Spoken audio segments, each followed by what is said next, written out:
Good evening, everybody, and a lot has been said about security, internal and external threats.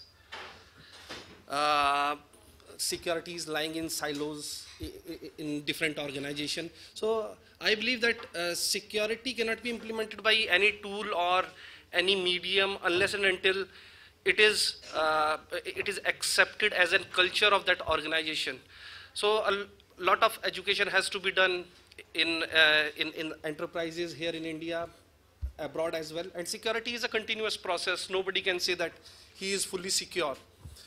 So we have seen that a lot of parametric security has been implemented in the past. We had made our boundaries so concrete that it is very difficult for an external user to intrude into our networks and can take away the data. So most of the threats, that is why, is happening from internal users.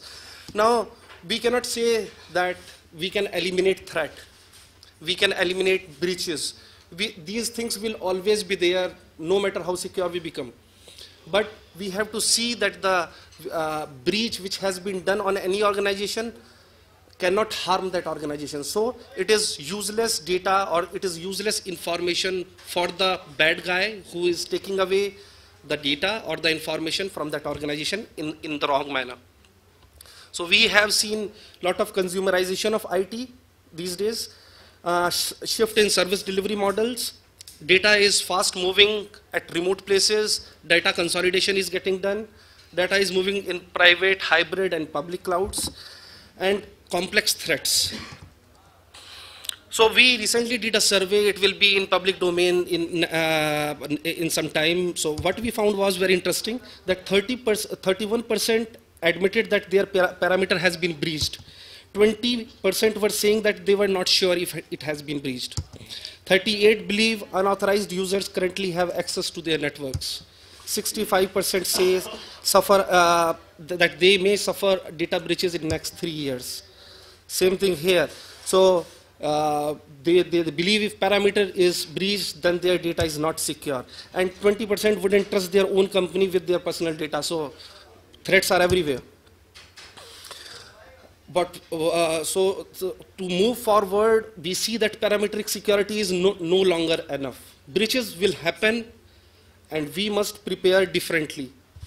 And data, since there are no parameters has vanished, data has become parameter by itself. So we say that proper data classification should be done. What is critical, what is non-critical. Not everything can be protected in the similar way. We have to move beyond the parameters. We have to safeguard the data from its very origin as soon as it is generated. As sir was also telling, that the security should become the part of that application or infrastructure rather than lying as a separate module in silos. And then whatever solutions or whatever technology we are implementing should be scalable enough. So that if we are moving towards cloud or we try to do virtualization, we don't require any additional security measures. We have seen recent breaches, and these are just the start. There are new threats, new type of attacks which are coming in picture in our day-to-day life. The cloud and virtualization waves will only get higher to cut down the IT and infrastructure costs. Encryption will play a major role as a measure of providing confidentiality of data. We will have to protect what matters and where it matters. So we have to ensure end-to-end protection of data from its very creation to its destruction. So we can easily say that it's the dawn of breach prevention era. We can't prevent breaches 100%. So we have to be, we will face breaches in future, but we have to ensure that it doesn't harm us. So for the next year, what we see is that all the IT professionals who are responsible for security will be forced to think breach acceptance and securing the breach. Companies will encrypt way more data, but only if it just works. So it should not be detrimental for my business, that when even for the genuine users it become unavailable. So security should be appropriate. It should be business enabler for any kind of organization. The consolidation will be top priority to cut down the costs.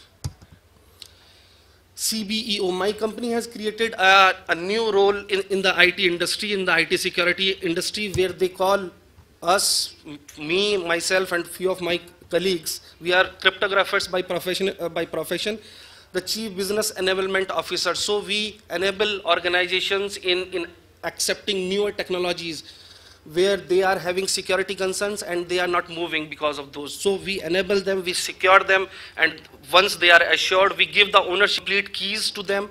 Once they are assured that their data is safe, then they can place it anywhere. Any breach can happen, but it is useless for the unauthorized person. We enable businesses by helping customers say yes to newer technology, say yes to more data centers consolidation, say yes to a shared service infrastructure, virtualizing their critical applications, moving their critical applications to the cloud, by saying yes to more IT as a service, better authentication for everyone. When Madam was talking about authentication, we provided a solution in NTRO where they had asked for 4-factor authentication. So we provided them a certificate-based token. Certificate was generated on the token, and the token was going inside a special reader where there was a biometric scanner. So a person, the authorized person will be coming to the machine, will be putting his finger on the biometric scanner. Then he will insert the token, and this authentication will give him access to his private key so that he can sign on the windows and he can authenticate on the windows. So it was a smart card, it was a smart card, biometric template, it was certificate, and fourth was the Windows username and password. So they are still using it. Saying yes to online transactions. By the way, most of the payment gateways are securing. I am 100% sure that there has been zero frauds in payment settlement systems like RTGS, in SFMS, because they are using world-class security services, and they have implemented technologies. You can say in a way by doing lot of R&D work in their IDRBT center that. From the very beginning, as soon as the message starts, it is always encrypted, it is digitally signed, and it flows inside the very private network, which is Infinet. So we have not heard frauds done on the RBI payment systems.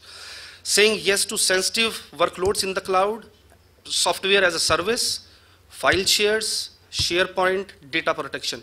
Now, if we forget all these things for a second, what exactly they are achieving it, the organizations are achieving. They are saying yes to more agility, efficiency, revenue, ultimately, and saying yes to less risk and no to the next breach. So this is how there are technologies available, how we can secure data, important information while it is in applications, databases, files, and storage. It is moving in virtualization. So from the very start, it starts from authentication. So strong identity and authentication solution should be there. And there should be some solutions implemented which can provide confidentiality and integrity to the data at every time, you can say during its complete life cycle. And while you are moving data to the cloud, you are moving it in somebody else's premises. So we have to make sure that data is not compromised by their internal employees. So we have to make data, convert data in unreadable format before we part away with it. So this is a little bit about SafeNet. We are headquartered in Washington. This is the APAC map where our offices are. We have a large R&D center here in Noida. And we are having solutions in all these things, like we are providing identity and transaction protection, data encryption and control, data governance, secure communications, data protection in cloud and virtual environments. Thank you very much.